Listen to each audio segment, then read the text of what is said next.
अरे माँ, तुम फिर मेरी बात को अनसुना करके यहाँ मिर्च तोड़ रही हो। मैंने तुम्हें कितनी बार कहा है कि तुम्हें मिर्च नहीं तोड़नी चाहिए। तुम्हारी तबीयत ठीक नहीं है, तुम मेरी बात क्यों नहीं सुनती? अरे बेटी, तू कब आई? तू नहीं थी तो सोचा थोड़ा काम कर लूं।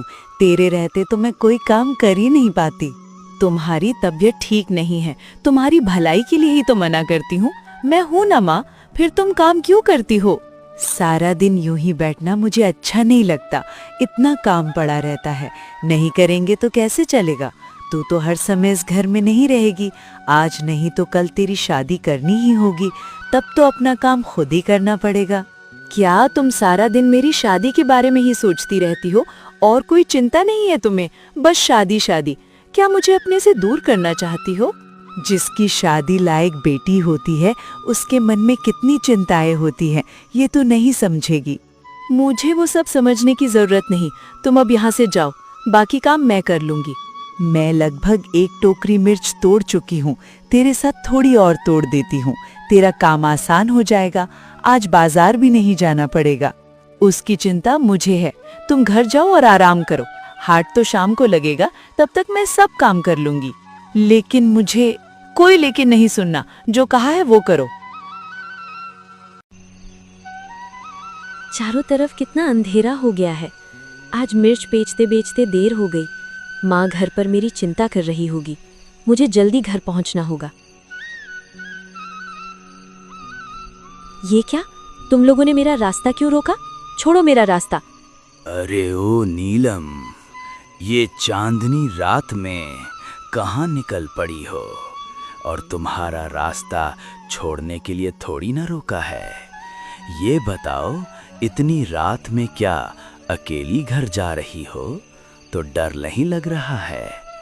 अच्छा चलो, कोई बात नहीं, जंगल वाले रास्ते से चलो, हम स्वयं तुम्हें छोड़ आते हैं। आओ मेरी नीलम। मैं जंगल से क्यों जाऊं? मैं इसी रास्ते से जाऊंगी। रास्ता छोड़ दो, वरना अच्छा नहीं होगा। अरे तो कर क्या लोगी? हैं? क्या कर लोगी? हेलो, बाजार में तेरी वजह से हमारा धंधा नहीं चलता। अच्छी मिर्ची लाती है ना, हम खरीदना चाहते हैं तो हमें देती भी नहीं। अब बता तेरा क्या होगा? बोल, अरे बोल ना। अब क्यों बोलती बंद हो गई? तुम लोग आधी कीमत भी नहीं देते, इसीलिए नहीं देती। दया करो, मेरे साथ ऐसा मत करो, हम बहुत असहाय हैं। कोई है? मुझे बचाओ! छोड़ो, मुझे बचाओ! छोड़ो, मुझे बचाओ! ए बदमाशों, तुम्हारी इतनी हिम्मत कि एक लड़की पर हमला करते हो, हैं? तुम्हारी तो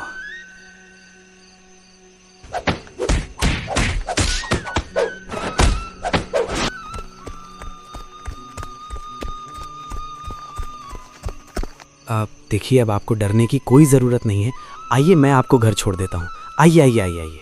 वो भाग गए हैं। धन्यवाद, लेकिन घर तक आने की जरूरत नहीं, मैं खुद चली जाऊंगी। मेरे इकलौते बेटे की शादी है। 10 गांव में सबसे अच्छी लड़की चाहिए, कोई भी लड़की नहीं चलेगी। अरे आपके बेटे के लिए तो लड़की ढूंढते ढूंढते थक गया मैं। 50 से ज्यादा तस्वीरें दिखा चुका हूँ, फिर भी आपको कोई पसंद नहीं आई, तो अब मैं क्या करूं उसमें, बताइए। मैं तुम्हें कम पैसे नहीं दे रही। अच्छी लड़की ढूंढना तुम्हारी जिम्मेदारी है। जैसे भी हो ढूंढो। इस बार एक अच्छी लड़की है, गुणवान है, सुंदर है, हर तरह से अच्छी है, हीरे का टुकड़ा है, टुकड़ा। लेकिन अब ये लेकिन कहां से आ गया? देखिए, लड़की का परिवार थोड़ा गरीब है। अब माने कि आप लोगों जितना अमीर नहीं है। गरीब मतलब झंझट। हमारे साथ तालमेल नहीं बैठा पाएंगे, बाद में समस्या होगी। आहा माँ, ये कैसी बातें कर रही हो? भगवान हमें भी गरीब बना सकते थे। देखिए, लड़की अच्छी होनी चाहिए बस। गरीब होने से क्या फर्क पड़ता है? भाई मैं राजी हूँ। अब आप माँ एक काम करो, ये शादी तय कर दो आप। बस अब तो मैं इसी लड़की से शादी करूंगा। मेरा बेटा इतने दिन शादी से मना करता रहा, अब खुद कह रहा है। जब ये राजी है तो मुझे भी कोई आपत्ति नहीं। शादी की तैयारी करो। ठीक है, मैं सारी व्यवस्था कर देता हूँ, आप चिंता मत कीजिए। अब होगी शादी धूमधाम से।